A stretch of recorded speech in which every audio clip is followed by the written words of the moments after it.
Quackenbush. Mr. Stevens, would you like to lead us in the pledge in just about right now? Sure. Stand for it.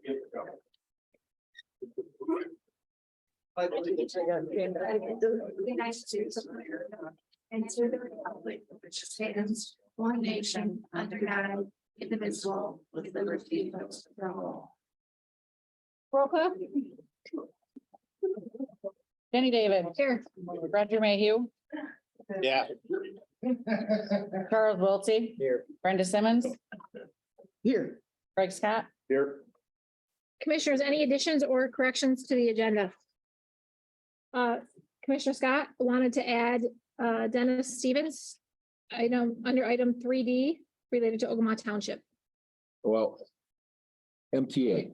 Wait, he's from Ogemaw Township. Yes, he is from Ogemaw Townships related to MTA. Perfect. Any other additions or corrections? Where's it gonna be? 3D appointments. Okay. Just a minute.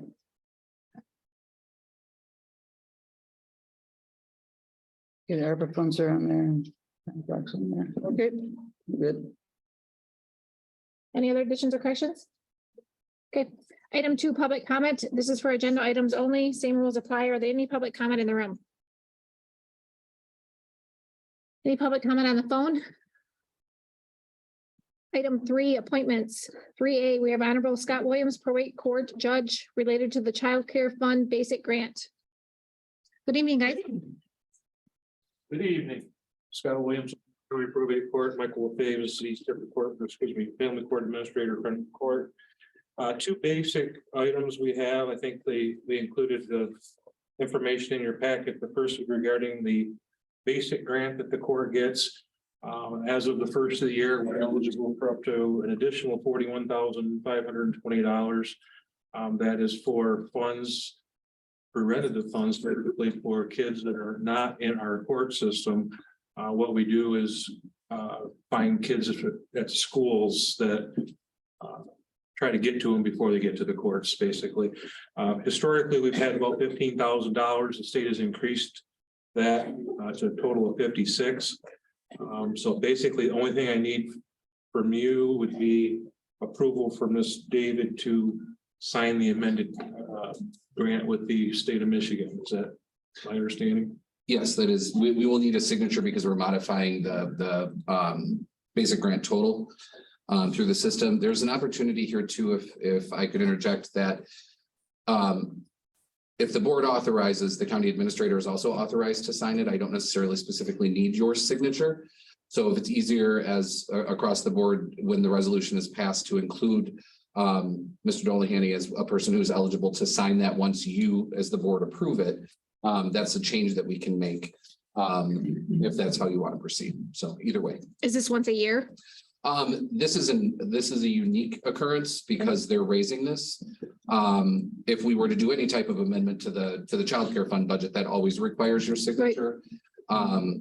So this, I'm not sure how many years, if this is going to be permanent, if it was just passed for this year, this increase, it's been 15,000 for as long as I've been with the reports. So we're happy to take the money. It's 100% reimbursable, you know, so we'll definitely take it. Any questions, commissioners? No, not on that. Absolutely. And then we're also cooperative reimbursement program. Right. I'm gonna let Mr. LaFave kind of explain this one. It's a little more complicated.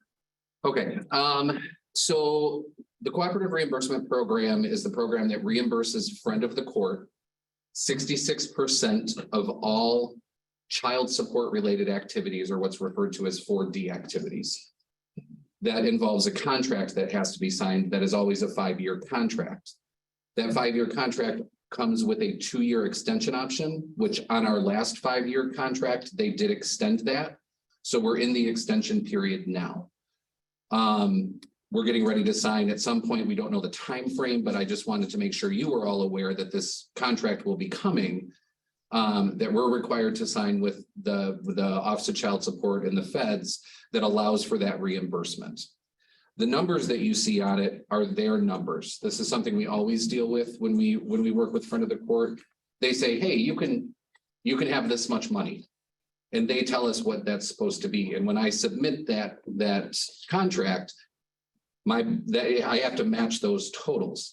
That does not require you to approve a budget from us that matches that number. For instance, we're looking at $573,000 on this paper. My budget is 424.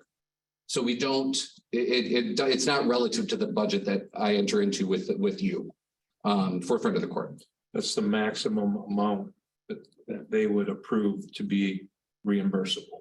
And the number Is the 500,000, right? Yeah, the numbers never matched, which is a Right. benefit because if some fluke happens that we do need to increase the budget, there's always a little padding there. But we don't look at our friend of the court budget and say, oh, I can have 573. I'm just going to figure out what I need to do to make that be the budget that I enter into with the county. We still do a normal budget analyzed for us and request what we need. That you approve every year. So what do you need from us on this? This is, since we were coming in front of you, I just wanted to give you a heads up that it's Okay. coming. Once the contract is available and we've done the budget work on the contract, then eventually we're going to come back in front of you and say, okay, we're going to need a signature now at some point, and that is a physical signature that I would need from the board chair. But we just wanted to give you the heads up that we're approaching that time frame where this cooperative reimbursement program is going to be necessary to sign to move forward with the 66% reimbursement. That would be good for at least 5 years, if not 7 years. Good. Okay, questions? So right now, all you need is a resolution at the next meeting for the basic grant. Mhm. Okay, perfect. Thank you, guys. Yep, thank you. Have a great Honor, I'm sorry, did you have a question, Commissioner Scott? just an observation, I was watching 9 to 10 news, I see Grand Traverse County's I see looking that. at juvenile Facility, detention. yeah, Okay, you guys I saw are keeping that. your eye on that? definitely. Good, good. We have news. Somebody showed me a news report today that they were Yeah. doing that. It was on large TV facility. that they were, when we brought that up, we were talking about that a little bit ago. Yeah, they seem to be very, very active with that. I've seen And they were looking to reach out to other counties. Northern Michigan, Yeah. their territory, so to speak. So Yeah, certainly keep an eye on that, because we'll utilize every place we can, because Yeah. right now we don't have very many. So, Perfect. all right. Thanks, guys. Thank you. Thank you. Item B, Brian Gilbert, Sheriff, related to animal control vehicle. Come on up, sir. All right. Good afternoon or evening. As many of you know, we've got a dilemma with getting a truck for our animal control. We ordered a Ford extended cab, 8-foot box. We ordered that in March. There's no build date. So what I did, I had Chris reach out and see if there's any Chevys out there that would, the same type of vehicle. He did find one, and it's in Boston. What we need for Scott is, it's called a double cab, but actually it's an extended cab. It's an 8-foot box. That's the dilemma right there is the 8-foot box with Hard a to find. cab. So that's the major problem. Plus we need 4-wheel drive. He does not have 4-wheel drive and that's a must, but this comes in a 3/4 ton truck. So I'm assuming with the extended cab and being an 8-foot box, it has to be a 3/4 ton. They don't make it in a 1/2 ton. So Chris reached out and found one in Boston. But the problem with it is that it's about $10,000 more. And the cost of going out and get it will be around $800 to come up with this his flight to go out to Boston, drive it back. We're thinking two tanks of gas and Yeah. possibly a stay over. He thinks he can do it in one day, but got a back seat. What year is this? 23. 2023? Yes. What was the price of the other one? What's the price of this one? The other price was for a 22 was 40,000. At this point, Ford has told me that if they were to build one, it would be a 23, and the price would probably be about that extra $10,000 more at this point. So we're talking $50,000. So now now we're up to, but we still don't have, they can't give me a build date on when we would even get it. I thought we had it ordered and it was, We did. Oh, yeah. so I guess I didn't know that there was an issue. So what's the issue? That Cornell Ford, right?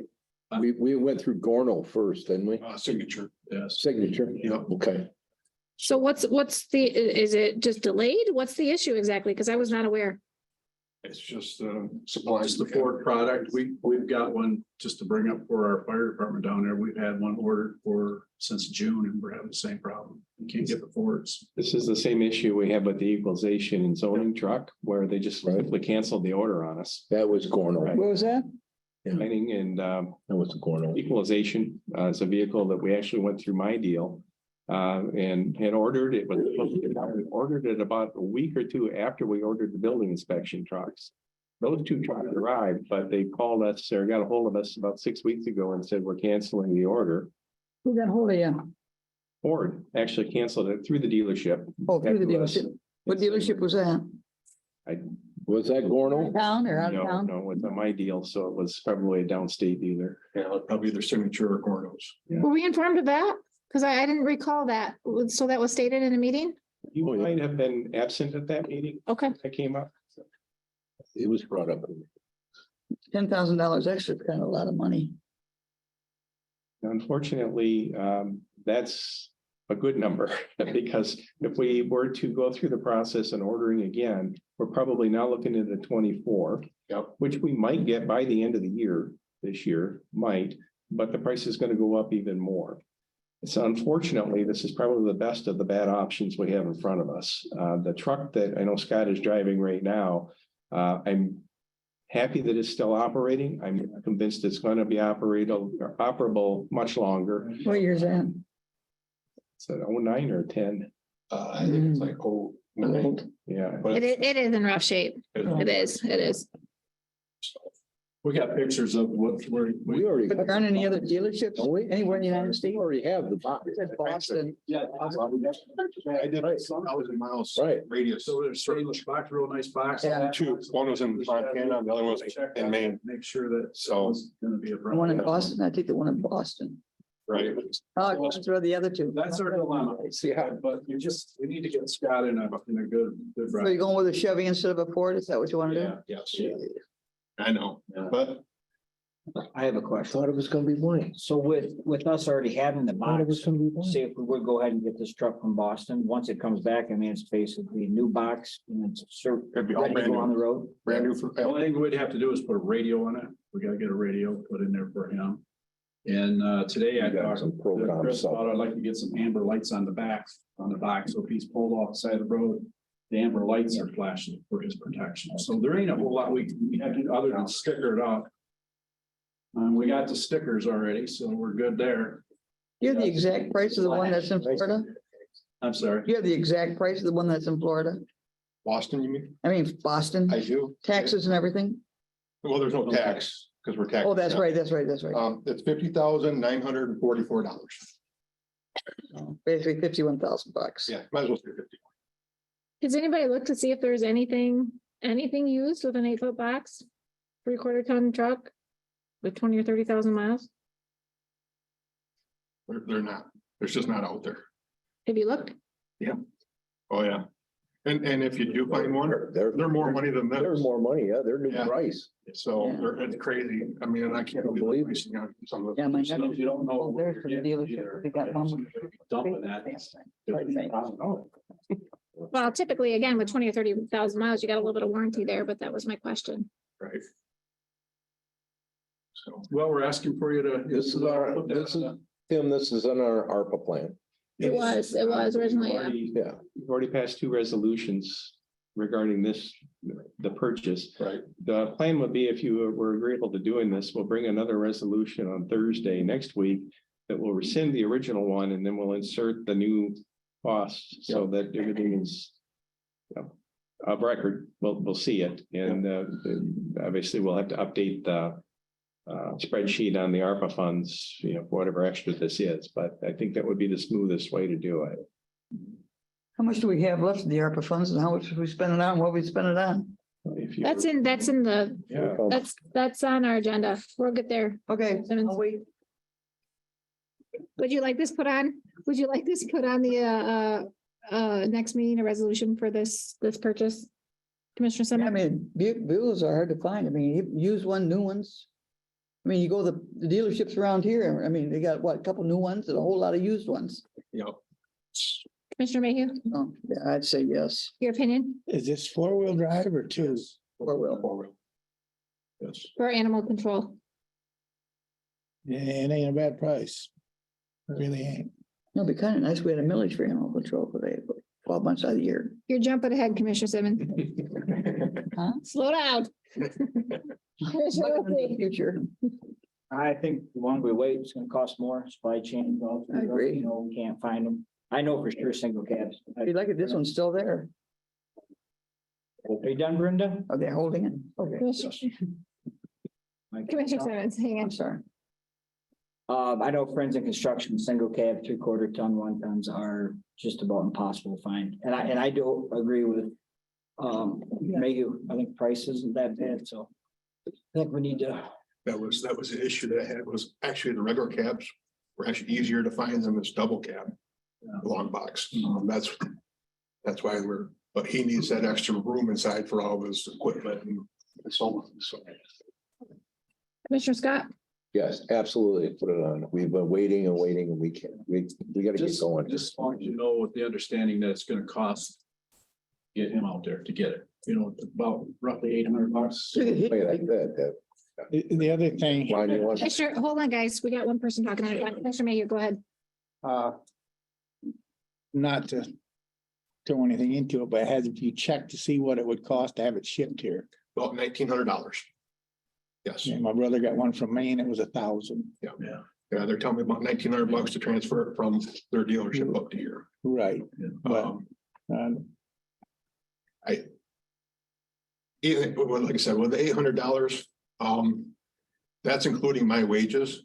But that week that I go out there, I'll just flex my hours that week, so it really won't be. I still get 20 hours a week anyway. So it's. Well, you don't charge us for it. Commissioner Scott? Days. Did you want something to add something? No. Okay. So it sounds like it's gonna be put on for the next meeting. Personally, I would like to touch base with the local dealerships just to make sure that they don't have anything that fits this criteria, but it sounds like you have a majority to go ahead and put it on for the next resolution, so. Sounds like you got a majority, so go ahead. Thank you. Thank you. Yes, sir. my brother's got one ordered. Been ordered for 6 months, 4-wheel drive, long box, crew cab. They won't pull the order to build it. That I know for a fact. Item C, we have Karen Pogowski, treasurer. 1, amendment to land bank interlocal agreement. Come on up. Thank you. Karen Piglovsky, your Ogemaw County Treasurer. I'm on the agenda this evening to ask you to please approve an amendment to the local government agreement for the Michigan Land Bank Fast Track Authority. That's the agreement between the state of Michigan, the county treasurer, and the county land bank authority. That was originally established when we created our land bank. On page 6 of this agreement, under section 4.01 subsection C, it includes a clause currently that says you must be a resident of Ogemaw County to serve on our land bank authority board. I worked with the state of Michigan to create a resolution to remove that clause for section 4.01 subsection C, to remove that residency requirement and allow us to have a broader search for talent for our land bank authority board. I would appreciate it if you would approve that next week at your board meeting. So we're just approving. Just removing under section C. Yep. Must be residents of Ogemaw County. We're just going to take that line out of this agreement. Are you saying there's no one in Ogemaw County that, Commissioner Simmons, did you have something you wanted to add? I am so sorry. We'll get there. We'll get there. Go ahead, Commissioner Simmons. There isn't anyone in Ogemaw County that's qualified or? Yes, but what this will do, Brenda, is allow us to broaden our spectrum for special skill sets like grant writing, or maybe somebody who is more vested in the real estate area who can provide a better skill set or talent to our board membership. Commissioner Mayhew. Are you okay with this? Taking it outside of Ogemaw County? If needed. It opens up, right? Obviously, we would search for membership within our county, first choice. But if there's a vacancy and we're needing something specific, like someone with grant writing skills, which we currently do not have, to find somebody who would be willing to serve on our board, our membership does not get paid. So to find somebody to fit the broad spectrum of skill set that we need to accomplish all the tasks of the land bank, you may need to look outside of our county, and that would just be when there's a vacancy. Did you have anything to add? You're okay with it? Yeah. Commissioner Wiltie, I'm okay with it. Commissioner Scott, Fine. good. Okay, and then our second thing is, I currently have a vacancy on our board. Dave Reasoner's seat expired December 31st, and we just had our meeting January 11th. We reached out to someone in the Rose City area to represent that area of the county on our board, and Cindy Rosebrew has agreed, so we're asking that you appoint her to our board. What's your term for? Her term would then expire, I think Tim prepared the resolution. December 31st, 2025. She would expire in 25. And she's agreed to do this? She has agreed. Is there any, Commissioner Simmons? I am so sorry. We'll get there. Go ahead. Was there any specific reason why you picked this person? We were looking for somebody from the Rose City area because we have different demographics in the county. We wanted somebody from that area of the county to serve on the board. How many board members do you have? We currently have, well, when to appoint Cindy, we'll have 9. And can you just, because we have new commissioners, can you tell us who those board members are and where they're from? So Sue Delahanty is right here in West Branch Township area. She also serves on the EDC. So that brings in talent from that area, the development. John Dancer is the city manager for West Branch, representing the downtown area. We have Scott Bell from Lapham and Associates. So we have his talent on our board. We have Alan Bruder from the bank, Mercantile Bank. He brings us financial expertise to the board. Denise Simmons from the Register of Deeds, having that historical data for the county. Dave Reasoner is being replaced by Cindy Rosebrew, a grassroots person from the Rose City area. Liz Steinhurst is an accountant, so again, more financial and IRS type expertise to our board. David Ryan is a supervisor for the Mills Township area, representing the Prescott area. And then according to the bylaws, as chairperson, the county treasurer serves on the board. When is the next vacancy? Our next one will expire at the end of this year. Liz Steinhurst and Dave Ryan will be the next rotation of seats. Questions, Commissioner Wiltie? No, I think Cindy would do a great job. Commissioner Scott? I'm very acquainted with Cindy's credentials and Me too. She's good. you had great addition to this. It would be. Commissioner Mayhew? Yeah. Commissioner Mayhew? Anything? No. Okay, Commissioner Simmons? Okay, thank you. Thank you. Next, we have Dennis Stevens. Come on up from Ogemaw Township to discuss MTA. Thanks for coming, sir. Thank you for putting me on the agenda. I'm Dennis Stevens, supervisor of Ogemaw Township. And a number of different townships, officials have contacted me regarding starting up another county chapter of MTA. So first of all, I'd like your blessing to go ahead with this. And because the county chapter of MTA does work with the County Board of Commissioners, and we report to them. We'd like to have one of them at every MTA meeting. We used to have these meetings every month for years and years. And when COVID came along, it was just dropped, and that was it. And we've even been dropped from the role at Michigan Township Association of Michigan. So we have to start from scratch again. So I'm here to ask your blessing to start a county chapter of MTA. And then also, we previously met on the third Thursday of every month and in the evenings. So I know that's going to conflict with your meetings. So I talked with Commissioner Scott a little bit about it, and so I'm wondering if there was a way that maybe your third Thursday meeting could be changed to the morning schedule so that it wouldn't conflict with our evening MTA meeting. Were you thinking of having meetings monthly again? I think to start out with, because there's so many speakers that we can think of that want to come and address the MTA as a county. And, I mean, there's just a lot of them. So maybe monthly to get started with, maybe that'll go for a year. And then maybe we could go to bi-monthly or quarterly or something like that. But I think to start out with. But I agree. I attended those meetings previously. There's a lot of information and I do think they definitely need to be reinitiated. But changing our meeting to a morning meeting does not personally work for me, no. They were, for some reason, I was thinking they were quite late in the evening. 6:30 or 7 o'clock. So we're typically out of here by then unless there's quite a agenda, which isn't that typical. It used to be, when it was on the third Thursday, that the county meetings were in the morning. And then that what didn't conflict with the, Right, but we used to only have 3 meetings a month too, and now we have one weekly.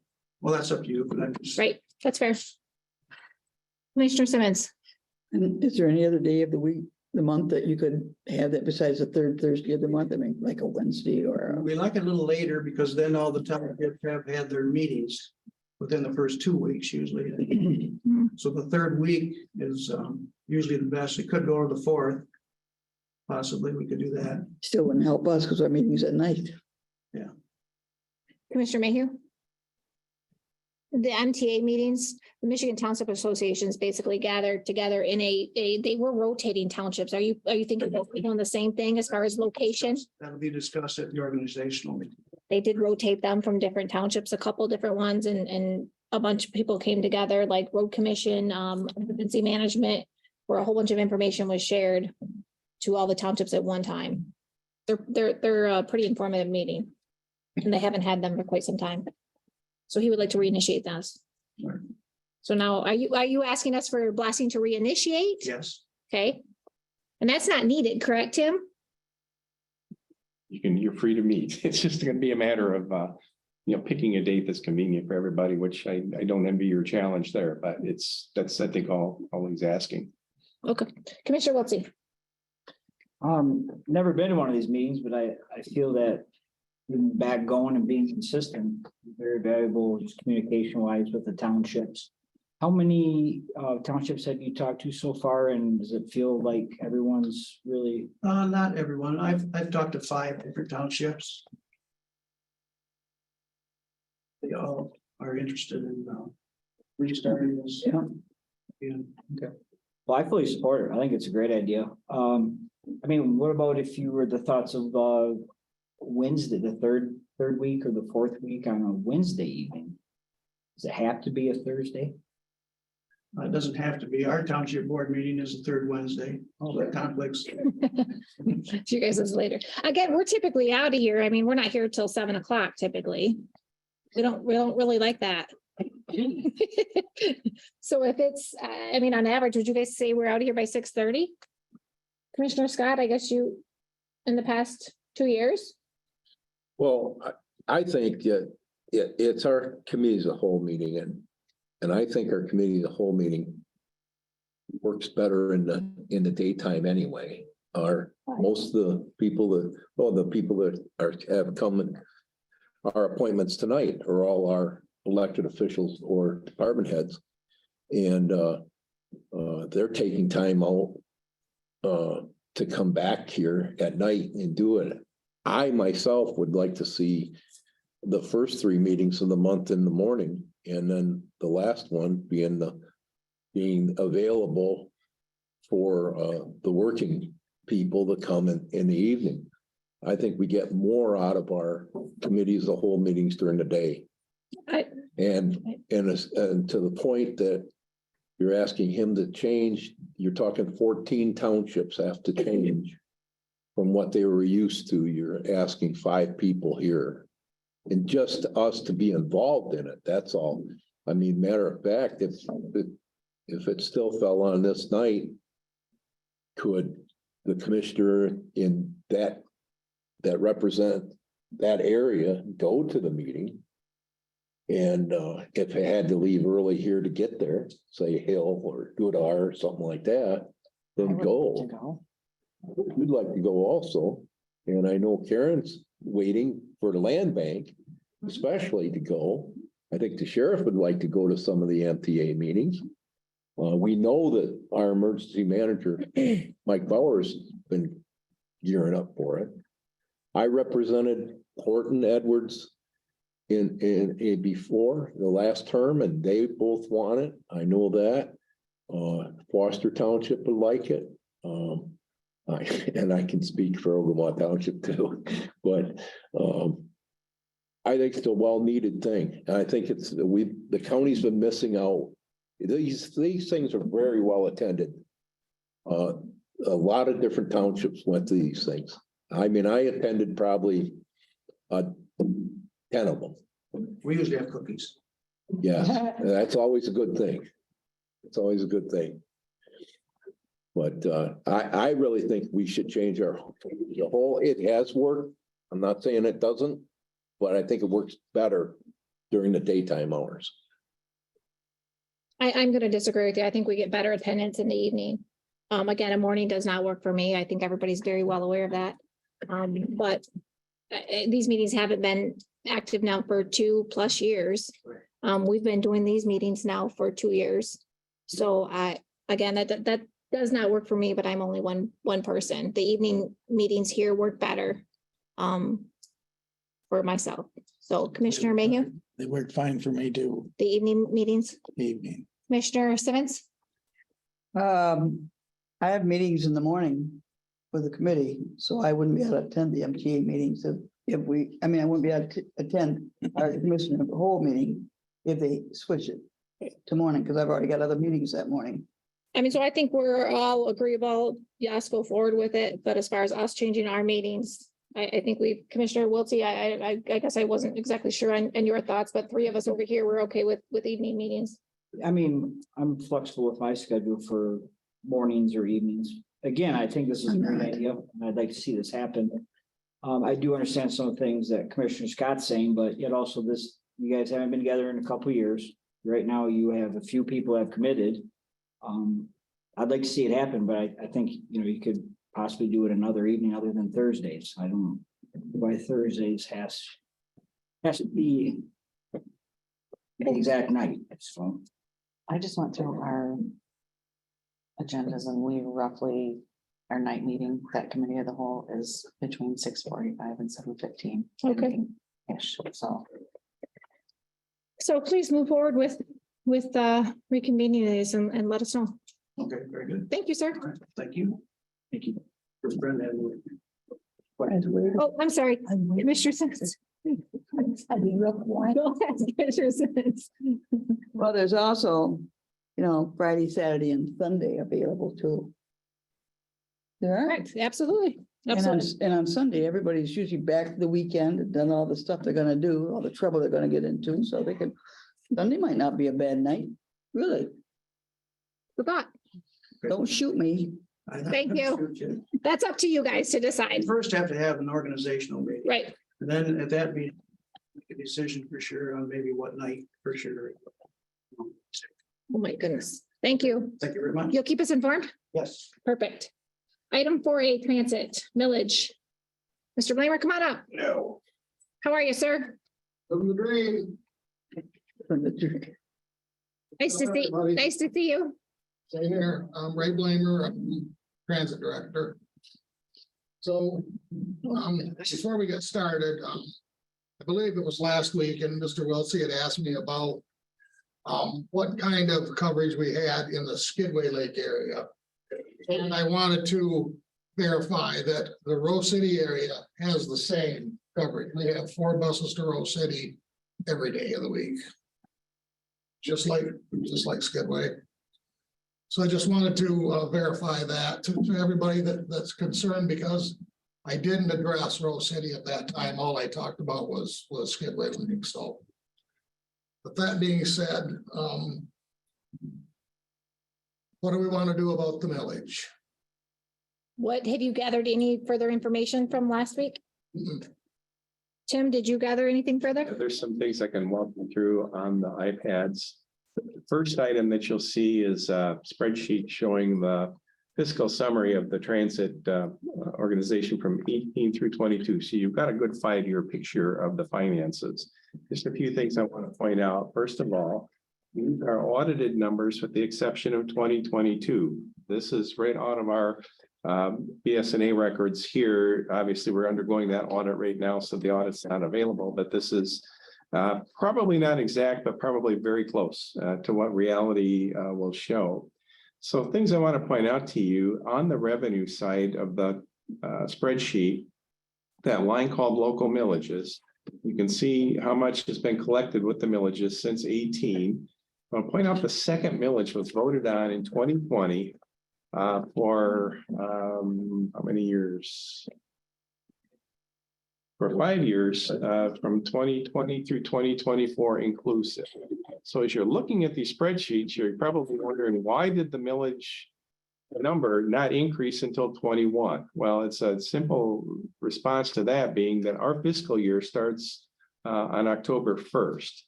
The election in 2020 would have been in November of 2020, which meant it would have been in fiscal year 2021. So that's why you see the increase happen in 21. This is the same thing that we talked about at the last meeting about, despite having missed the general election last year, there was still a year to collect on that millage for 23, even though it said it would go through 22, but our year 23 starts in October. So that's why you had, it looks like a kind of a oddity here, but it does actually make sense. But it also points out to a point that Ray was making about the impact of that millage on transit. And you can see it's a pretty significant revenue source that's dependent on by transit. And I would point out, Ray, you say you live in the dream, you're living the dream, making it look easy. Yeah. Moving on, the federal dollars, I've actually broken out. I would normally just show that in one line, but another point that Ray made, and particularly you can start seeing that in 2020. Yeah, there was about an extra $250,000 that came in that year, mostly due to the COVID increases that were received. And we still had a couple of them, a couple on the CARES Act in 21. But the point Ray was making is that you cannot depend on that continuing. So this is why the millages become even more important to him. And the millages are make it a little bit more flexible for Ray as well. The federal money and state money comes in, it has to be earmarked very specifically. The millage dollars allow Ray to use that revenue for anything the transit needs from an operational standpoint. It's a little bit more flexible for him in terms of using the dollars. The expenses, you can look that over at your leisure. There's nothing really that jumps out. The compensation is pretty typical of what we've seen, and it's pretty steady. But I'll jump you down to the last two lines of the spreadsheet. That very last line is the vehicle miles, but the two above that, where we look at the surplus or deficit that was incurred in each of these fiscal years and the net position. Think of the net position as an unreserved fund balance. It is a special fund, so it's just got a little bit different of a terminology, but it is frankly a fund balance. 2018, there was actually a deficit for that year that was run of just under $3,000, but the unrestricted fund balance, if you will, was at $252,000. So it wasn't an issue. There was certainly enough in the fund balance to balance out the $3,000 in deficit. But each of these years, you can see where these surpluses have run. And the bottom line, the net unrestricted at the end of 21, when that audit was reported, was over 614,000. Our numbers show, the unaudited numbers show a surplus of over 400,000 in 22. But I want to put a great big asterisk next to this, because when the auditors take a look at this, they're also going to be looking at depreciation, and that will come off from that net position as well. So that number, while it looks like it's a little over $1 million in the net position right now, it probably is going to come in a little under that. It'll probably be in the 850,000, 900,000 range by the time it's all said and done. And then finally, the vehicle miles, it's just an interesting thing that's reported in the audit each year. Ray had mentioned in 2020 with COVID, how that drastically impacted their movement around the county. And you can see it impacted somewhere in the neighborhood of about 70,000 miles fewer that were driven in that year. So, and that had continued. You can see in 21, the increase was only 1,000 miles. So, very, very astute that you were able to point that out. Now, the next page that you see on the iPads is the actual millage language for 2018 and 2020. Very similar in both cases. Should you want to pursue a millage, you can consider combining these. You can consider just renewing one of them or whatever you want to do. But I would point out that with our attorney on retainer, we would want the attorneys to look at that and craft it for us to make sure that we're compliant with all the statutes. And then lastly, just an information item. It is a little bit dated, but it gives you an idea of where the other millages are when they're due. That actually predates the second millage for transit. You can see the first one on there. So that's the background. You're looking at right now what looks like a pretty significant surplus, but I'd also point out that there is a wash facility that we still don't have a final number on. You had some estimates. You probably add about 50% to that. Right. Give you a good number. So it's going to take a bite out of what surplus is there or what that net position is. I would say overall with a budget that runs roughly $1 million a year, if transit has a net position that is in the neighborhood of $500,000, that probably is a good thing, just given the precariousness of the federal and state monies that come through. I don't know from administration to administration what's going to be funded in public transportation. It's been up and down over the years. It looks like it's stable now, but that could change. You're absolutely correct. So good exercise in working through all of this. I think, again, transit is in pretty good shape right now. But I do think that the loss of one of those millages would definitely be impactful. Yes.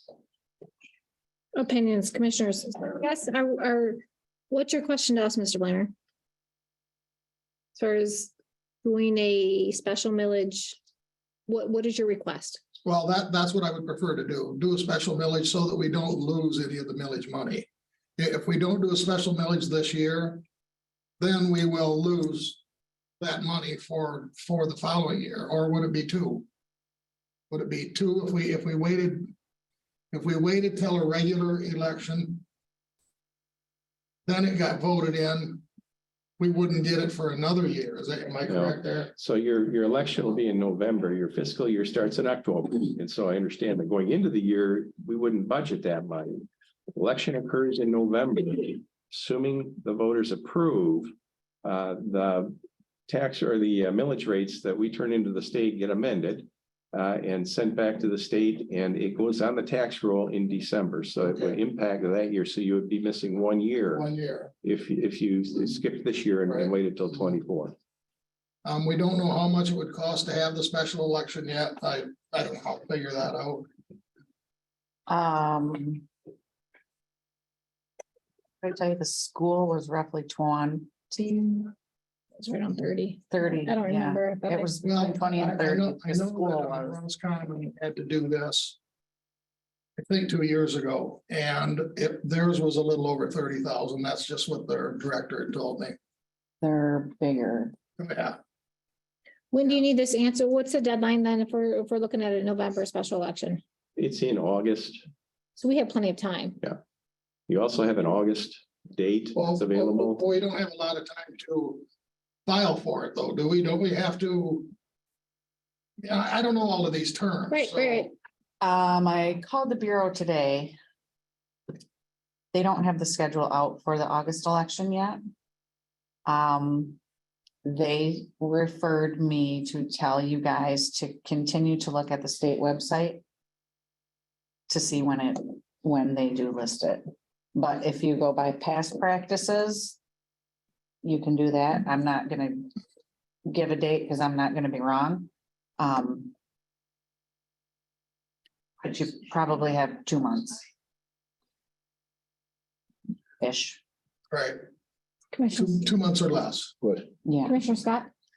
Tim, as I'm reading this, the second millage that was voted in 2020, that expires at the end of 24. It was, the language says it is for 5 years, being 2020 through 2024 inclusive. But the millage collected in 24 will be our fiscal year 25. Right. So that millage we'll But see on the in order- next, I'm sorry. I'm Go ahead. sorry, well, to build on that though, but to renew that one, we would have to put that in the 24 election cycle. Right. Right. Boy. People would be seeing two transit millages back to back. Or at that point, you could combine and make Right, one. right. But then, and then the other thing is if we put one on now, then next year they'll see another one. Right. Correct. Is how I understand that, correct? Commissioner Wiltie? So I know we don't have a hard number, but if you're saying our fund balance is gonna be 800,000 plus probably. Probably, that's what will show up with the audit, but again, I put the big asterisk on there because I think this building project probably gonna be north of 200,000 by the time it's all said and done. That was my next question. Can I get educated quick on this project? Is it in the works, like a date set for construction to begin? And It's not, we're still working with the state to get the final language they want to see in the RFP that goes out. And this has to do with things like prevailing wage and other requirements the state has for money that it provides for the project. I don't know what the contractor schedule are here. I know it's been tough. So we want to get the RFP out as soon as we can and get on somebody's list. It could happen this year. Theoretically, that's what we'd like to see. So hopefully this year. Really in the spring or. My question would be, we do have more Commissioner I Wiltie? have one more thing. Go ahead. to add to that. So I just left, I am on the board for the EMS, just left the meeting as I came here. EMS has some challenges and they are talking about possible millage. Now, this is something where we could add a few, right? And then that cost could be split with EMS, or if maybe it's someone else that wants to come on board, correct? Okay. Could you financially continue where you're at without cutting anything? If we did not do a special election and put on, kind of like Commissioner Scott had briefly brought up, put them both on together in the 2024. So then moving forward, for one, hopefully this sunset wouldn't be missed again. For two, the public votes on one millage versus two separate millages. I guess my concern with doing that is if we're gonna combine the millages or try to do a new millage in 2024, is that what you're saying? And maybe. Possibly, or. And basically combine them. Right. Or something like that. If that didn't pass, now we have no millage at all. Okay, that's fair.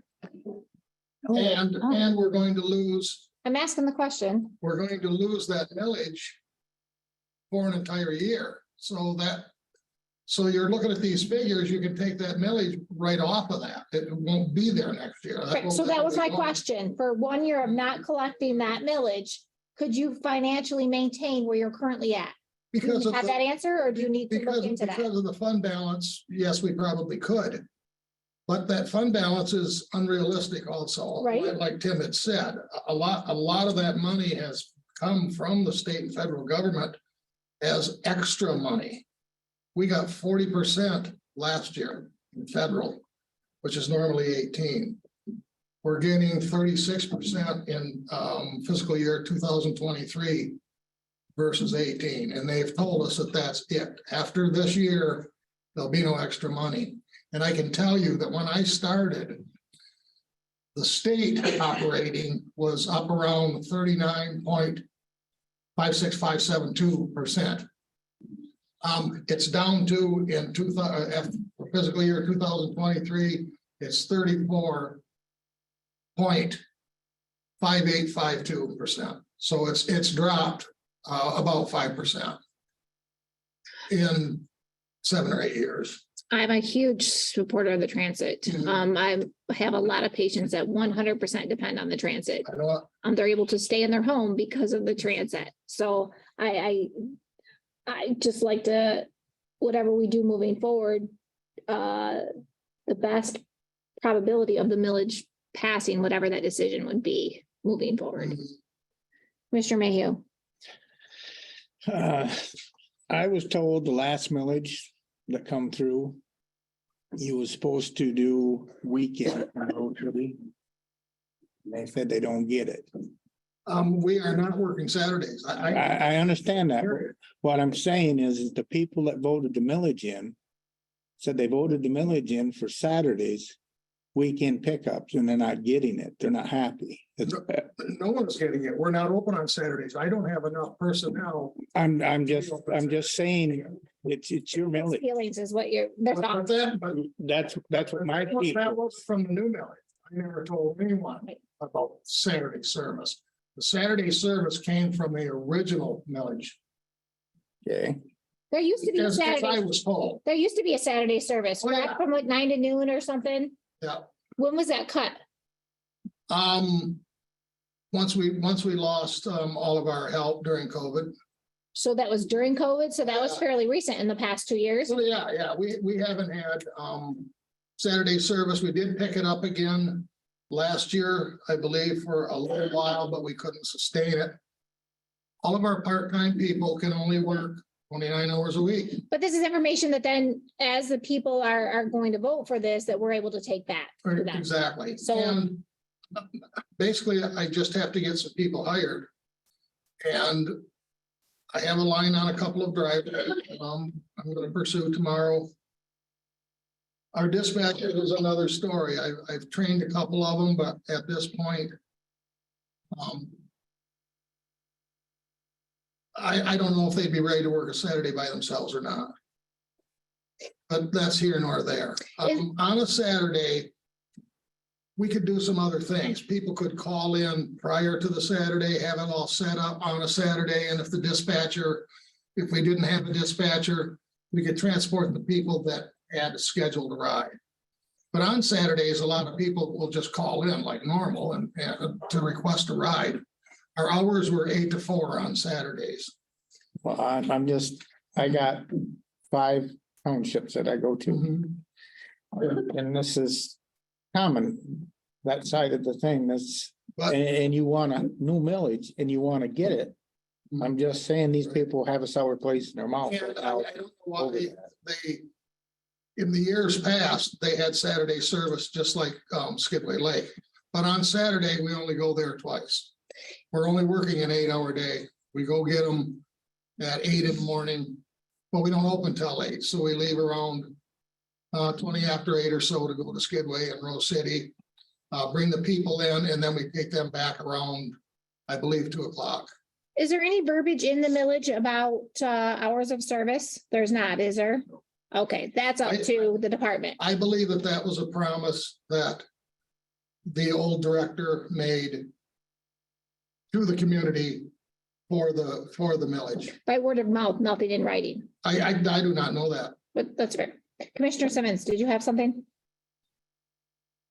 No, I do not have. Your thoughts on putting, what are your thoughts on we have time to further discuss this, but your thoughts on putting this on for a special election, or what are your thoughts on this? I think we should put it on the ballot, and the reason is because that fund balance could just disappear real quickly. I mean, it would. Anything can happen. I mean, anything can happen. And like I said, that fund balance could disappear, and then he might be out of business. It'd be off. We had to call people and say, well, we can't transport because we don't have any money left. Would you like to see this on for a special millage, or what are your thoughts? Well, I think that's the only way they're gonna keep it going.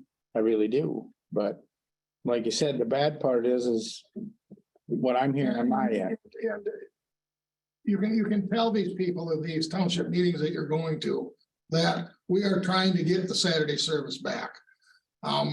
It should be, it could be operational in a couple of months, but my full-time people cannot work Saturdays. Well, all I'm telling you is it would go a long ways Right. for you. I'm not trying to chew on you. I'm trying to help. I understand. I feel bad about it. We had a survey done by the state of Michigan, and that was the biggest complaint. In fact, there wasn't hardly any complaints except that no Saturday service. But there's nothing I can do about it other than to try. to I get some understand people right now hired. you're short, but if it And doesn't pass, It takes a special person to be a transit driver, and not all of them. Truck drivers are not gonna make transit drivers, not a lot of them will. Commissioner Scott? A couple of different things. I was the biggest proponent to put on that second millage Yeah, 2 years ago. I'm looking at a surplus here that you didn't even spend what you got.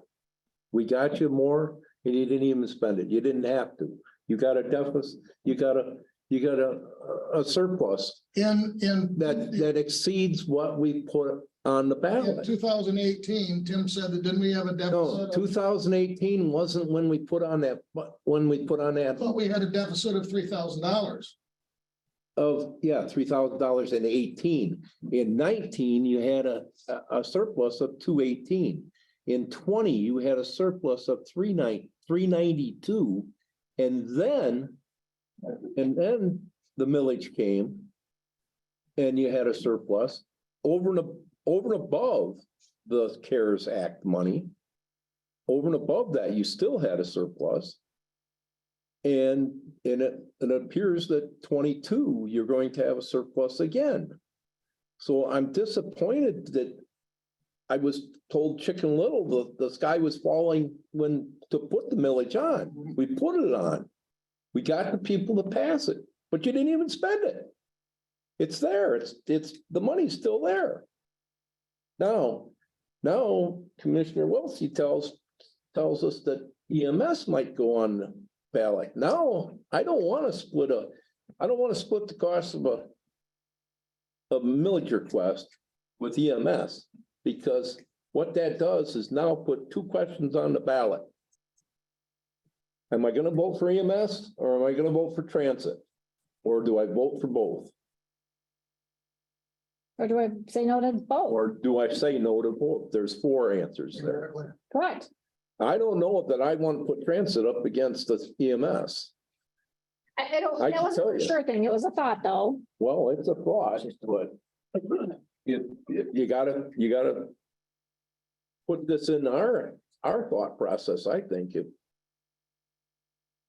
I don't want to say yes to vote for a millage for a transit, and then all of a sudden EMS comes along and says, well, hey, we'd like to put one on too. You want to split the cost? Or they'll do it a different month. But they'll probably want to get on August too, and they don't want to wait till November. But I see the money's here. I guess I don't understand how you. Well, Ray, this has just put us in a tough spot here. It would have been a lot easier to ask for that transit millage in year 22. Right, but Then to ask for it in 23, and then to ask for it in 24. It would have been a lot easier to pass it in 22 and then come into 24 and try for that one. 2 years apart, asking for transit millage. 2 years in a row, though? I don't know. Well, in simple arithmetic, our millage is $1 million. We're getting from the state and federal government, 34, 44, 52%. And our fare box is around 6%.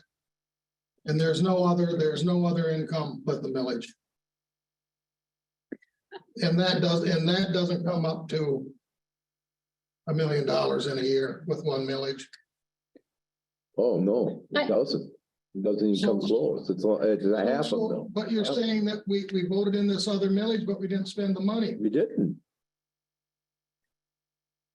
What did the second? I guess I. Wait a minute, the second millage brought us in the first year, $270,000. That's, I thought it was 256. okay.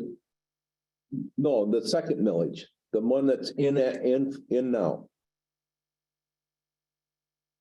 270, but yet that year, and that started in 21. And the surplus was 424. And that surplus had been built up for 30 some years. No, that's the surplus total was 614. Just that year was 424. How about we do this? Because I think this conversation could continue. Yeah, because I didn't understand. Right. Without looking at It's not fair to put stuff out there that we're not 100% factual about. So how about the next line item? We have committee goals and expectations. We don't have to make a decision tonight. We could go on and on about this conversation. So how about we have committee that's going to go to a roundtable and you guys are going to discuss it. And why don't you guys continue to put this on for the next committee of the whole? We'll have more information then. So we can continue to discuss it and we don't have a deadline tonight. Exactly. Are you okay with that? It is what it is. That's what I was saying about it. But I agree with what Commissioner Scott said, you know, we have these 4 different options. If we move forward with this, what are the chances of getting the millage in our thought process passed, which I think we all want? Commissioner Simmons. We have another transit meeting on the 16th of February. It's the next meeting. We had one today. I didn't realize you were on the transit committee. And I do apologize for that. There was a meeting today? Yeah. But I didn't know you were on the committee. I just found that out when I read the newspaper today. I think we're on the I committee. didn't know it till I read the newspaper. Me and you, Signed up in the meeting, last right? week, we signed up on it. So who put the meeting together? I did, Okay, because I thought I was the only one that was on you it. know, there's 2, that's fair, there's 2, so Well, I know that now. I read the paper, well, committees aren't posted. Committee meetings? They need to be Parks and Rec. no, not the committee meeting, but the person who's on the committee I saw it in the newspaper today. Okay, I did not know that Mr. Wilsey was on the committee with me. okay. If I would have known that, I'd have called him. He could have been there today too. But if we have to have a meeting before the 16th of February. Which would be great. If you would like to, I would like to. If you would like to, we could set a date so we could all meet together to discuss this. They're pretty serious. I think we need to discuss it sooner than February 16th. What are your thoughts? Next week. Okay, Okay, let's pick a day next week. Tim, This is an excellent learning moment. If your committee is going to meet, please contact my office because those meetings do have to be posted. they do have to be posted? Yes, absolutely. Oh, it's just a meeting of 2. Well, I understand, but It's gotta be it's a public. public meeting, so And it's gotta be posted, what, 24, 48 hours ahead of time or something? 18, Huh? 18 hours. 80, okay. Yeah. Okay. Hey, I made the paper on breaking open meetings act, so I learned a few things. You broke. Mr. Wilsey, Okay, wait, first page. Well, we went to the city and Bruce Reeds happened to show up and, Oh, that was previous. I thought you meant recent. well, now, Remember that. yeah, that's recent enough. I remember. Yeah, I'm making the paper. Okay, thank you. So you guys will reconvene and then come back to us. And one other thing, I did, I talked to Brenda about it. I am going to retire and probably next year about this time. Okay. You know, I'll get us through another budget. So we should consider getting someone as a replacement for me. And I am going on vacation in April and I'll be gone for 2 weeks. So we're gonna need somebody that's going to be able to count the money, make deposits,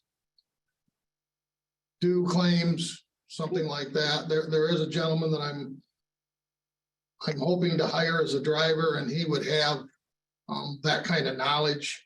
So I may ask him that if he would do that for those 2 weeks, you know, I'm just telling you, so there's no Perfect. surprises. Thank you. All Thank right. you, Ray. See ya. Oh. Oh, so Mr. Wilson and I get together, see what day we can, and we'll call you if that's all right. You know, like 11 o'clock is a good time for me. Okay. I'll get with you. After me. Okay. Perfect. Thank you. And any day, I'm thinking. So Tim, did you have something to add to the transit committee goals and expectations? Not to the goals, but to the issue of the committee itself.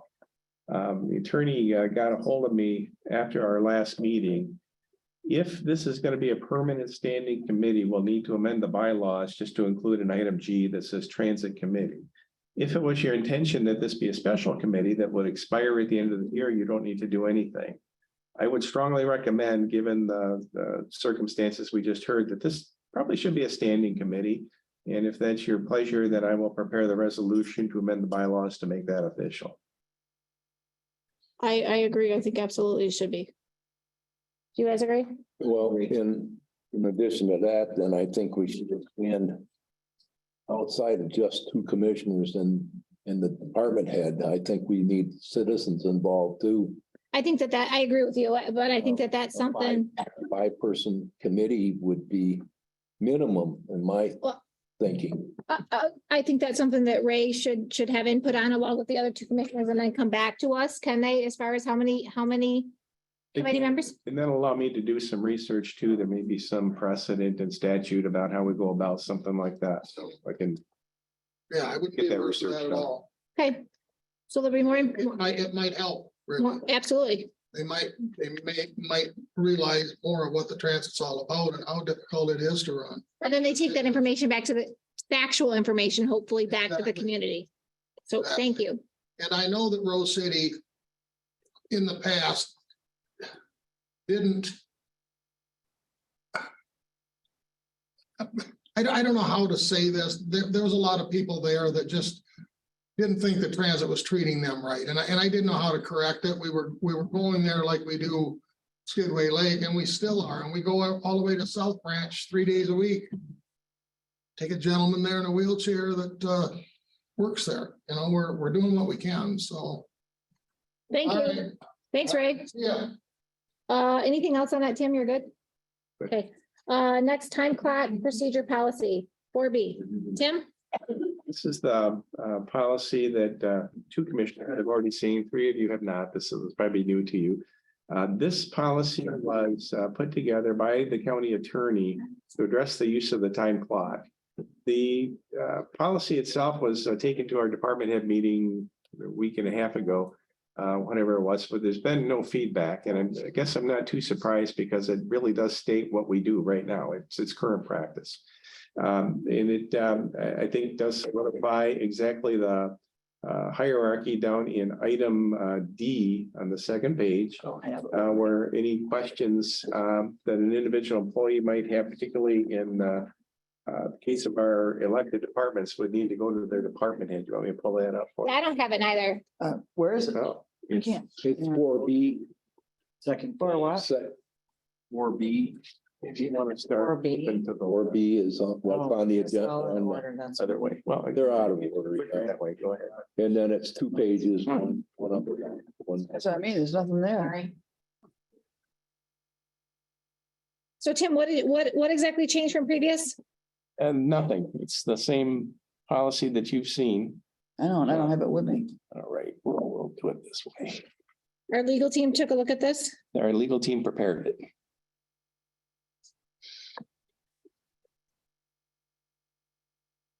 There it is. So as of right now, what all departments are using the time clock? Everybody is using the system 100%. If you want a paycheck, you've got to be in the system. We have our hourly employees, the steel workers and the non-union literally punch the clock. In the next room here, this clock is fingerprint to identify you. Don't know who else is using it right off the top of my head. We've already spoken to the sheriff about how they're doing it. Not sure how the courts are doing it, but obviously their time is being entered because they're being paid. So I guess you're aware, but I'm obviously not aware. How is the sheriff and the courts doing it? I would defer again to the sheriff because I don't want to misspeak. I believe, well, probably should just speak for yourself. The courts, I don't know. I don't know if they're doing it once a week or if they're doing their time log daily. I don't know. Commissioner Simmons? As far as the procedure of using the time clock, I think if you're hourly, everybody uses it the same. You punch in, you come to work, you punch in, you go home, you punch out. I think it's all or none.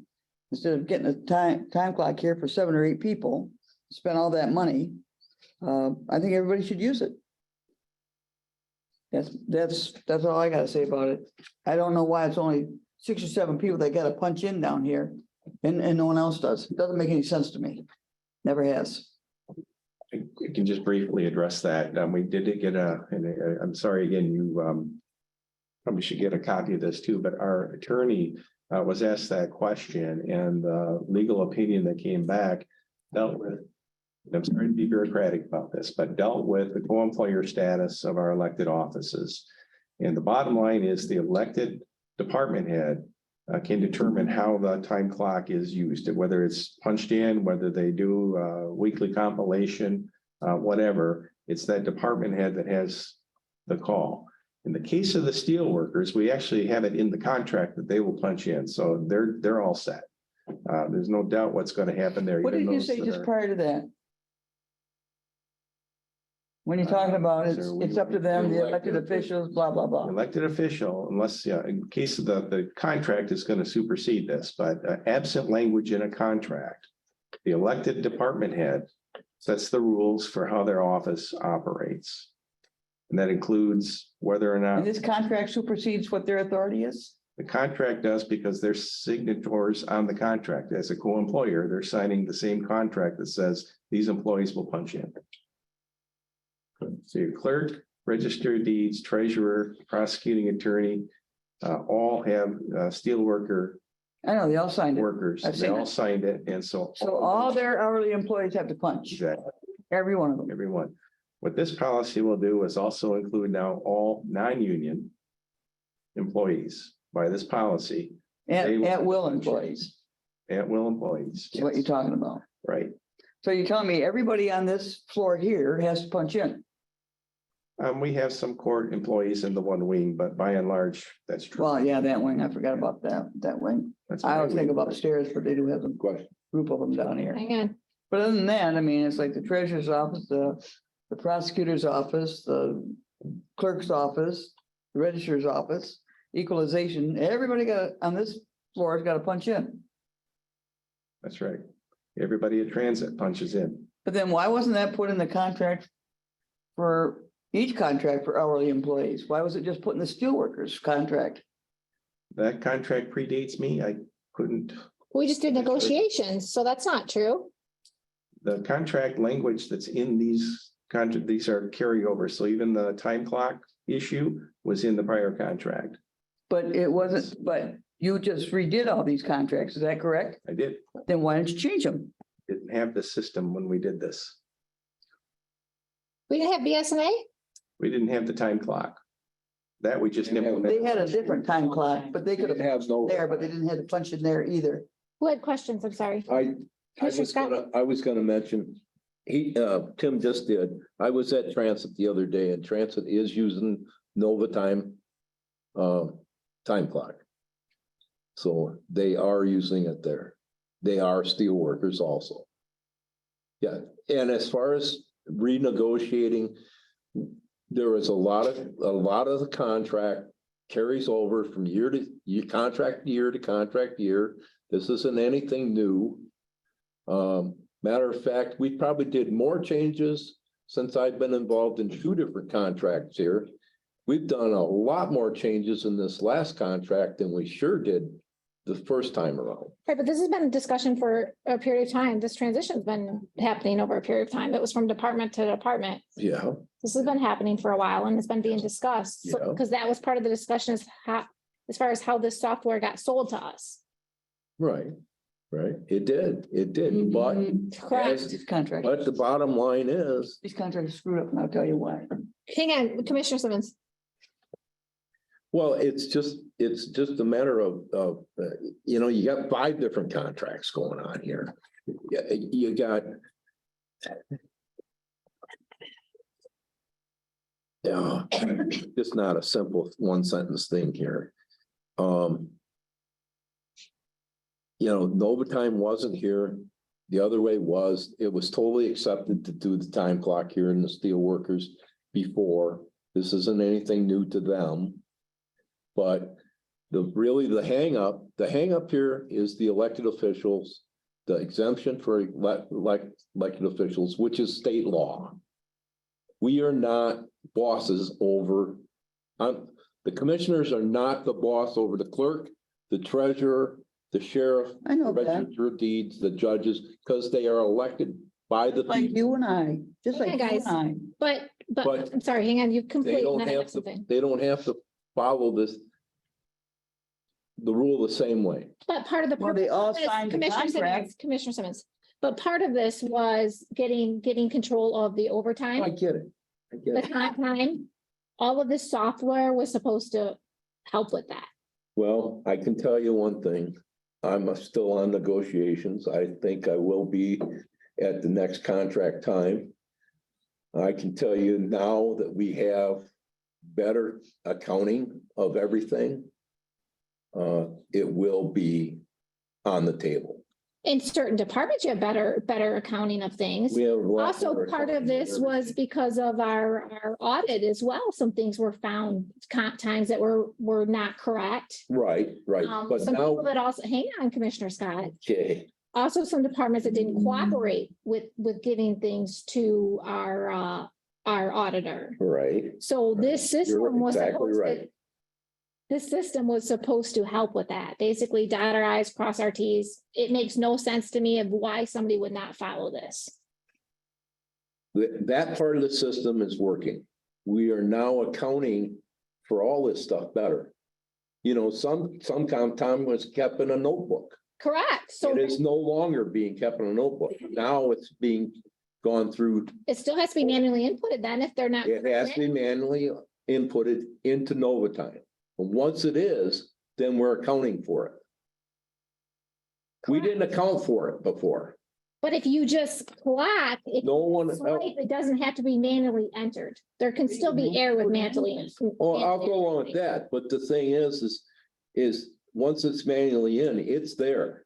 It's there now. It's not in a notebook in somebody's office that you don't even know about. Now it's right in Novatime. But that's also taking time for somebody to enter it. It This is. was supposed to save time, be more efficient, It is saving time though. I think the clerk can tell you that. some, but not being utilized to the best of its ability. Well, that's because we're a government agency and not a private business. That's the difference. Commissioner Wiltse, do you have anything? Right now, I don't. Commissioner Simmons? So when they say they manually put it in there, you could manually put in anything. I don't call that accountability. I call it physically going in. That's accountability. But just by saying, yeah, if I work these hours in a minute, okay. You put it in manually, you can put anything in. My thoughts. So what, I guess, Tim, what are you asking from us on this time clock? Did I ask you your opinion? I'm sorry, Commissioner. Do you have something to add? Quiet one. Do you have a thought on this? Lots of them, but Please share them. well, I believe if it's good for one, it's good for all, but that's just me. So, Tim, what are we asking with this procedure? I guess, how does this protect us by having this policy in place? First of all, just by way of history, prior seated board asked that this be created. Mhm. So that was done. It's been circulated now, and we've done this, I think. And you would have to verify, I think this, the purpose of it was to have a single set of rules that you've adopted. This is our policy. This is board policy. And then you have it on the books. And I think it is valuable, particularly for the non-union group, because there is no rule right now for that group whatsoever. This takes that right off the table. The policies in place and hourly employees would punch in. So from that perspective, it's good. As far as addressing the other issues, other contracts, I would just caution you not to delve too deep into that, because now you're talking bargaining strategies and we don't do that in open session. Okay, that's fair. That's fair. But I also, Commissioner Simmons, go ahead, I'll think. So in the future, since the elected officials can say when their employees work and don't work and can do their approve of their time and everything. So in the next one, when the steel workers do it, that could just come on out and no one got to punch in. Correct. I like that. So right now you Jenny want, just right warned now- you about right- bargaining. right now you want this put on for a resolution for the next meeting. Correct? That's your call. In my opinion, yes, this must protect us. At least there's a policy in place, whether or not the elected officials choose to follow it. And then at least the public knows. That's on them. Do you guys agree? Yeah, that's fine with me. Commissioner Simmons, would you like this put on for resolution? Would you? One vote. Would you like, so your answer is no. So yes, we'll put this on for resolution. Item C, Parks and Rec Commission membership. Okay, there was some question at previous meetings about the membership of this group, and because there are some designated positions, we wanted to bring this back to the table. What you see on the handout, brief excerpt from the statute that allows us to create a Parks and Recreation Commission, but more importantly, I do want you to see the members that we have appointed now, what their terms are. And over on the notes side, you'll see the resolution that appointed these individuals to the Parks and Recreation Commission. And I will point out, number 3, Commissioner Simmons was actually appointed in resolution 2163 to a term that ends this year. There's no problem with that. You can do that. We can have up to 3 county commissioners on this group. So that's where we stand today. You can see we have a couple of open seats. Road Commission does, by statute, have the authority to appoint a member. Apparently they have not. And then the Planning Commission designee, because Commissioner Scott is no longer on the Planning Commission, the Planning Commission will have to name somebody. You already have one, Okay, Scott Bell. excellent. But now that will open up one more seat. Commissioner Scott?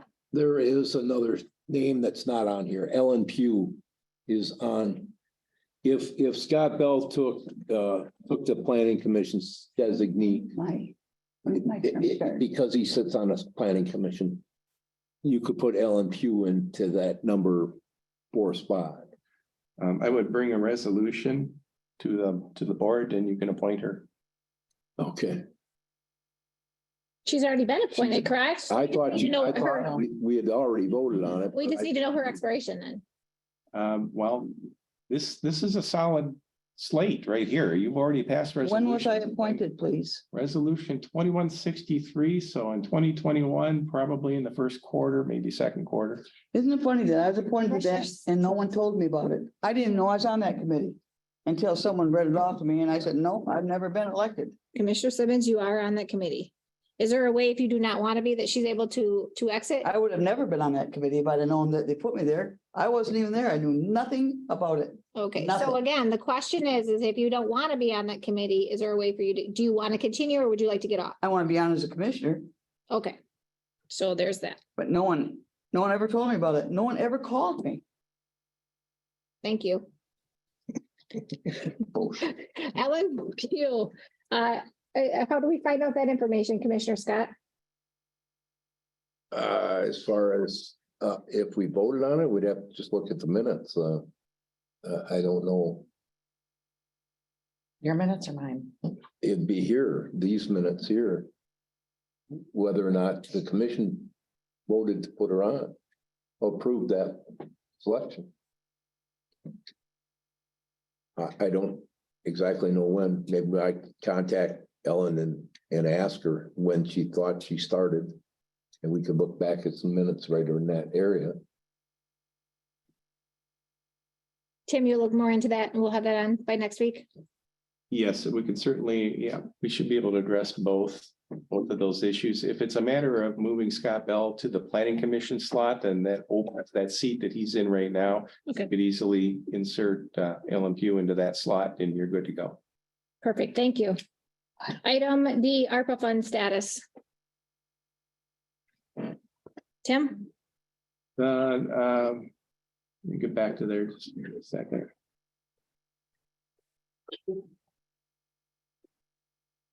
There was a request that the board be updated on where we are with ARPA, and I think it's very timely because again, we have 3 commissioners who are new to the board.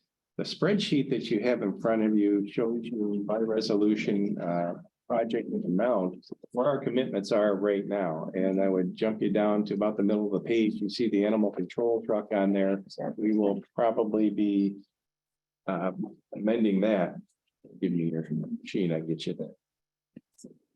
So the bottom line is we have committed about 2.3 million and there's about 1.7 million that's not committed right now. The question had come up about is this board going to do anything more with the ARPA projects? The next page that you'll see there are the project priorities that the prior board had listed, and you can see the ones that are funded there see about 1 through 5 have been funded and committed. There is absolutely no reason why, if the board was wanting to do that, wanted to reevaluate the remaining projects, maybe consider other projects, you could certainly do that. In fact, I think that might be pretty constructive moving forward. Just again, to get everybody else into the decision-making process. So that's where it stands right now. Again, about 1.7 million, just north of that, that's yet to be committed.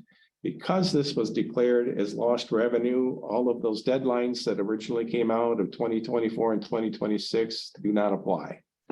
Because it was considered lost revenue. This is the money that's now sitting in its own fund, but can be utilized in any way the board sees fit. We haven't for sure committed the 500,000 for the lost revenue replacement for fiscal year 2024. Not yet, we haven't, because we don't have a budget yet for 24. That's Right. been the intent. Well, it's under commitments. We have not committed to that, correct? Yes. How? As a board, we voted to commit 500,000 to the next 4 years. Isn't that correct? I don't, By vote, we did that. I'd like to see that.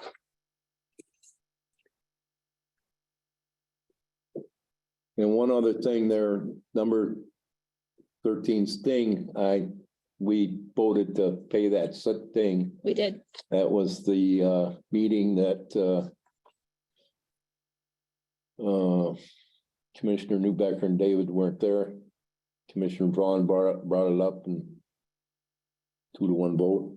I think I was there for that. I think I remember that. That was a July 14th. Commissioner Serbrook, wasn't it? No, Commissioner Vaughn. Didn't want to wait for the opiate money. I'd like to see that 500,000 for the 4 years. I'm trying to find it. It's really on. Questions on this? What we did, we had a special meeting for, to just, we've only had one meeting, correct, to discuss the ARPA funds? One meeting, it was dedicated just to that. Yeah, We did a poll. Or we did a Wish list. survey or a survey list or a poll. wish list, yes. Wish list. And we rated them. Meeting went pretty good too. Very good. So there's no, what's the time frame on this, Tim? What is your, but as far as, isn't there a time frame? Not that you have to spend it, but as far as where it's going? No, when the board decided that this would be 100% lost revenue, all those time Yeah. limits came out. They were no longer in effect. Did you have something, Commissioner Mayhew? No, Commissioner Simmons? No? Commissioner Wiltie? Could you just fill me in? So 21 through 23, $500,000 each year was taken from ARPA funds. To balance our budget. Balance the budget. And truly used as lost revenue in those cases, and truly lost revenue. That money was needed to balance our budget. It was. That's It was. that's alarming. Mhm. Very, Yeah, we need to look back at some history and see. Let me caution a couple of commissioners. You may hear different dates at township meetings. Townships have different rules for ARPA money than the counties. The ARPA money for counties came straight from the federal government to us. Townships got it through the state. The state attached new rules onto theirs. So we don't live by the same rules they do. So if they tell you, well, we have to spend it by a certain time, that's they have to, not us. And the other thing that we did in this checklist or this list here, we all agreed unanimously that we would take care of all county-owned projects first before we went on to anything other than county. That was a consensus vote of all of us. I don't recall that. I recall that. Don't recall that either, okay. I was gonna finish, Commissioner All right. Scott. I recall the conversation. I don't recall a vote on it. I guess it's a consensus. We had a consensus of it. I recall the conversation. I just didn't recall All right. vote on it. So you guys want to, this was take some time to look this over? I mean, this list of priorities? Yeah, and Yes. funds and where we're at. Yes, So we'll continue to put this on the committee of the whole to discuss. yes. You guys okay with that? Absolutely. Yeah, I'd like to see Yeah, time. there's no time limit on this. Perfect. And I would like to see that. If you can forward that to me to that $500,000 for the next 4 years, I'd like to see that resolution. Did you hear me? Right. Me, I'm looking right now. Okay. Yeah, yes. Item E, fiscal year 2023 first quarter budget adjustments. Okay. This is on the iPads. I did run a hard copy for everybody at your seat. Yes, so for the benefit of particularly of our new commissioners, at least once a quarter, it's good best practice to go over where we stand in the budget and make corrections that we note along the way. Things change throughout the year, so it's just important to keep up. This will also help us better at the end of the year understand if we're ending the year in deficit or in surplus, which hopefully will be surplus or at least break even whenever possible. Otherwise, we're waiting until the end of the year and it's a mad dash to try to get all of this done. Well, there are things that we know have happened in the first quarter. This list is relatively light. When we get to the second quarter, you're likely to see additional items. By the time we get to the third quarter, even more, because obviously the end of the year comes into greater focus. And so we're then able to very, very well fine tune what the budget looks like. So the first page on the handout that you'll see, I want to focus primarily on what's on the top of the page, and that are the proposed changes in revenue that have come in. In each of these cases, this is money that we know is sitting there right now in various accounts that the county has. So for instance, on the swamp tax, the proposed change is actually an increase in that revenue of $7,700 because that's reflective of what was collected in the swamp tax. So that's a very safe amendment to make. The next one you see is the road patrol grant. You might recall back late last year, two commissioners anyway, Sheriff's Office reported that the state road patrol grant was increased. And so that increase appears here. And on down the line, I won't go through and reading each one of these. Again, as the year progresses, grants are awarded and so on, you'll see additional revenues that will trickle in with that. And so this is why we want to make these changes now, totaling about just over $83,000 in additional revenue that will go into the budget. The other side, we only have one department right now that definitely needs to have an amendment to the budget, and that's the district court. And this is a byproduct of a new judge coming on board with different benefits. For instance, the health insurance benefit, one person maybe can get away with a single, somebody else comes in and needs family. That's really the bulk of the cost that you see here. The new district court judge, though, is receiving benefits through Roscommon County, where the predecessor received those benefits through Ogemaw County. And it makes sense in terms of the judge because she was already an employee of Roscommon County. This just makes it a rollover. She doesn't have to sign up for new benefits through other carriers and so on. So that certainly makes sense. But that's what that number represents, that $11,118 increase. And so you can see with these changes to the general fund, the total revenue coming in would now be $11,426,542. Expenses are $11,283,714. To note that the expenses are less than the revenue, and that's what we're really after, and making sure that we maintain our attention on that. The next page will give you the detailed breakdown of the district court and where they came up with the $11,118. And you can see there are just three line items. The general fringe line item, that's workers' comp. A bit of an increase there. The retirement plan itself, and then finally the health insurance and the increase there. The next two are special funds, we call them. The first one, 507, is the tax reversion fund. This fund did not have a budget that was adopted. The department head did submit a request and it was overlooked. So with this quarterly adjustment, we would actually be adopting a budget for the tax reversion fund. And you can see we've already seen an increase in the revenue there where the department had requested $150,000. We have the benefit now of knowing what the sale of lands net was So we're plugging in the $317,000 number there. Otherwise, the expenditures are as were requested at the department level. And then finally, the commissary fund. This one's a little more complicated in that it's has some history being utilized, but unfortunately utilized without a formally adopted budget. And with this proposal, we would end that practice. The revenue, we've actually increased a little bit based on what we've seen already come in this year for commissary fund. On the expense side, two new lines, the first one being the actual disbursements projected at $175,000. This is the product that is actually purchased at the jail. And I just, because it's easiest, I'll point to if they're e-cigarettes or vapes or whatever they are, they're purchased. The inmates are allowed to buy those, and there is some revenue generated from that, but they have to be purchased. So items like that, totaling, we think, based on past practice or past purchases over the years, about $175,000 commitment. The department has also requested a capital outlay line of $85,000 to assist with the vehicle, one of the transport vehicles that is high in mileage.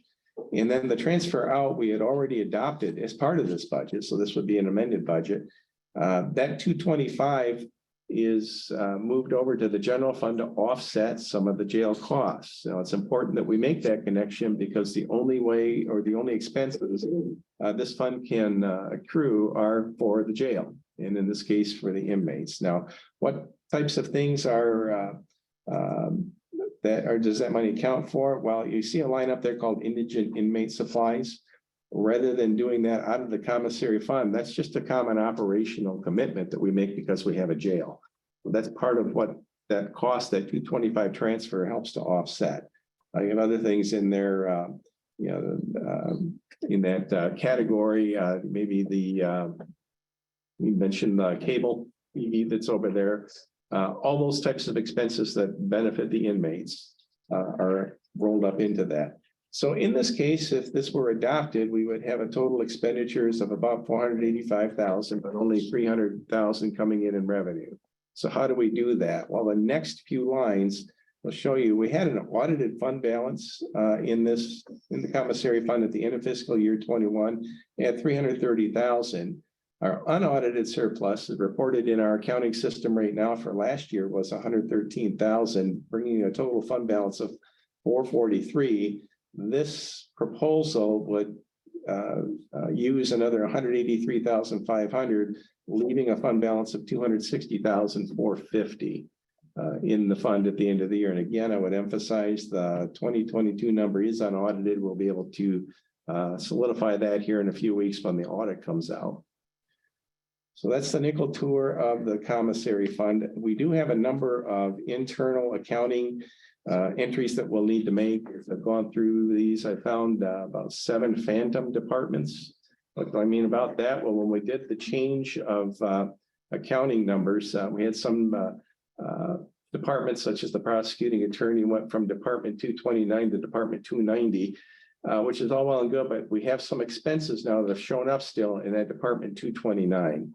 They are consistently for each one of those are legacy costs associated with retirement that we have to pay. What I think is happening is that because they always had that number is just being plugged in and it's getting into the system. So I'll be sitting down with Tracy here. We're going to go over those. We're going to delete those departments so that can't happen anymore. If one of those numbers gets plugged in, it's going to pop up as an unknown or a non-department. So it will force a reconsideration of that code, and then it will be coded to the correct department. Elaborate a little bit more. Over the years, we've had a number of pages of journal entries that the auditors do at the end of the year. As practice, you want to avoid that. You want to have as few journal entries at the end of the year as possible. This, I think, is why so many come into play, just because of miscoded, and we can keep up with that. We're better than that. We can do better, and I think we're well on our way to doing that. So those type of internal things, you won't see them here because they're just internal internal accounting moves that are just very common. We just got to make sure things are coded to the right place. So we'll have a number of those. So when you do see the next report, maybe a better hedge my bets, your first report in February, at least, when you see the budget reports that come out and you'll see what the expenditures are. Hopefully we'll have had all that aligned so you don't have any phantom departments or any other error like that. Again, part of the practice of doing this quarterly forces us to get into there, fix these things so that when we do get to the end of the year, it's not a mad rush and we're left wondering where we are in terms of our funds. So that's it. You've got a couple of things. We would amend the commissary fund. We would do the tax reversion fund, and we would amend the general fund with those revenue increases and with that expenditure increase at the district court. That would all be put in the form of a resolution. These things will be spelled out in that resolution, and then that would formally amend the budget. Questions, commissioners? Commissioner Simmons? Commissioner Mayhew? No. Commissioner Wiltie? No. Commissioner Scott? 1 second.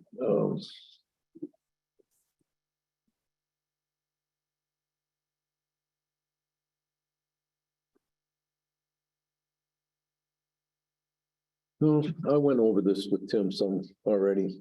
I'm good. Okay, so we'll see this for resolution. Yes. Item 5, public comment. First of all, I'd like to say happy birthday, Tim. Thanks. Is there any public comment in the room? Come on up. State your name, where you're from. Got 3 minutes. Hi, I'm Julie Dark. I'm the district director for FSU Extension District 4. And I missed the regular meeting and I'll miss next week's regular meeting. So normally I would talk to you under department heads, but just want to offer you an update about what was going on with MSU Extension. With 4-H programs, we sorry, I don't know if that's me. Okay, sorry. With our 4-H program, enrollment has closed for the year. Generally for 4-H, but specific programs will still have enrollment open. One of the programs that's going on this evening, for example, is our shooting sports program, specifically archery at the Rifle Creek Archery Park. I hope I got that name right. I'm sorry if I didn't.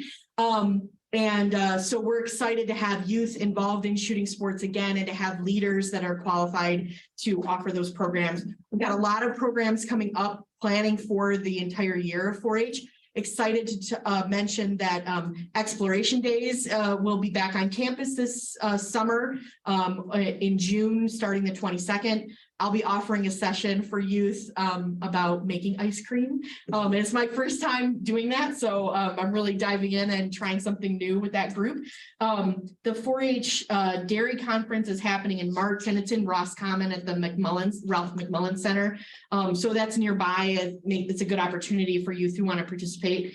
And then in addition to that, Phil Durst, who's a senior beef and dairy educator, is offering a 3-day workshop on campus about artisan cheese making. He is really making a push to get dairy businesses to add value to their product by creating artisan cheeses. He's kind of got a mission in mind with it. He's visiting cheesemakers all across the state. He's working with businesses that sell cheese. And he's really excited about the opportunity. And periodically, he just brings me cheese to taste. Today, I got a 16-year-old aged cheddar from Pinconning to taste. He's brought goat cheese from Leelanau County and other places. So we're really excited and proud that he can help those businesses add value. Cheese making is somewhat explored amongst dairy product industries here in Michigan. And so Phil's really making a push, but I want to offer to the commissioners, if there's any questions that you ever have for me, please let me know. A lot of our programs are promoted through our Facebook page, which is for the entire district, so all 7 counties. And just want to thank you and offer you all congratulations on starting your terms as commissioners. Thanks so much. Thank you. All right. Thank you very much. Any other, did you have something, Commissioner? No, I just said thank you. Oh, any other public comment in the room? Any public comment on the phone? No public comment? You must have forgot. Can I have a motion to adjourn? Motion. Support? Yep. All in favor? Yeah. Motion carries at 7:15. You can speak. Yep. What are they gonna do